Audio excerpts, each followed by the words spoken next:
hello friends मोर तात আছে দুটা পাৰ্সেল মই দুটা অলৰেডি পেক কৰি থৈ দিছো এই দুটা পাৰ্সেল এটা গোলাঘাট এটা নলবাৰী দুটা মোৰ গিভআৱে উইনাৰ হয় সেকেন্ড আৰু থাৰ্ড ফাৰ্স্ট গিভআৱে উইনাৰটো ওচৰৰে হয় ঢেকিয়াজুলিৰ হয় মই তেওঁ নিজেই হ্যান্ডওভাৰ কৰিম স্কেচখন কেইদিনমানৰ আগত মই গিভআৱে এনাউন্স কৰিছিলো তাৰ তিনিজন উইনাৰ হৈছিল তিনিজনৰ ভিতৰত দুজনৰ মই স্পীড পোষ্ট কৰিবৰ কাৰণে গৈ আছো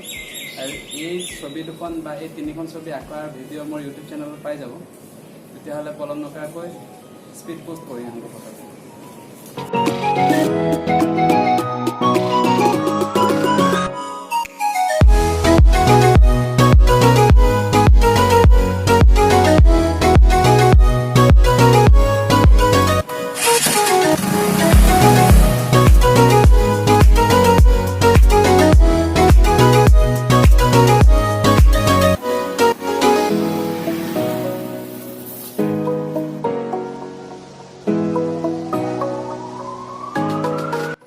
আপোনালোকে যেহেতু গম পাইছে লকডাউন 7খন ডিস্ট্ৰিক্টত দিছে তাৰে শোণিতপুৰত এতিয়া আমাৰ ইফালেও গোটেই বন্ধই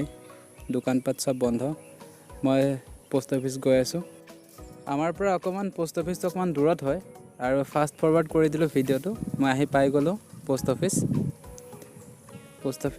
পোৱাৰ পাছত গুচি গৈছিলো পাহৰি গলো পাছত মোৰ ডিগ্গিৰ ভিতৰতে ভৰাই থোৱা থাকিল দুটা পাৰ্সেল তাৰ পাছত আকৌ ললো সেই দুটাক পঠিয়াবৰ কাৰণে আহিছিলো আৰু সেই দুটাই পাহৰি গৈছিলো আকৌ গলো ললো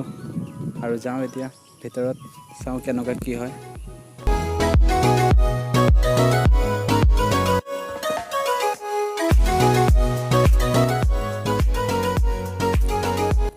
বেংকত আৰু পোষ্ট অফিচত ৰখি থকা কামটো বৰ বিৰক্তদায়ক কাম কিন্তু উপায় নাই ভাল কাম এটাৰ কাৰণে আহিছো যেতিয়া অকমান দেৰিটো ৰখিবই লাগিব সো ৰখিছো আৰু বাকিখিনি কাটি দিলো এইয়া মোৰ পাৰ্সেলটো দি দিলো জমা কৰি দিলো তেওঁলোকে কোৱা মতে 3-4 দিনৰ ভিতৰত পাব কিন্তু লকডাউন যেহেতু 7 দিন মান সময়ৰ ভিতৰত পাই যাব এই দুখন ৰিসিপ্ট তেওঁলোকে মোক দিলে ট্ৰেকিং আইডি দুটা মই ট্ৰেক কৰিব পাৰিম ক'ত আছে এতিয়া বৰ্তমান কিমান দূৰ পাইছে এইবাৰ যিদৰে মই তিনিজন গিভআৱে উইনাৰক মই স্কেচ আঁকি দিলো ঠিক সেইদৰে মই প্ৰতি মাহত এজনকৈ গিভআৱে উইনাৰ এনাউন্স কৰিম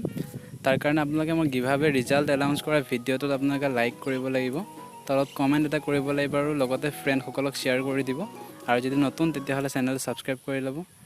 এয়া আছিল আজিৰ ভিডিঅ' আশা কৰোঁ সকলোৱে ভাল পালে থ্যাংক ইউ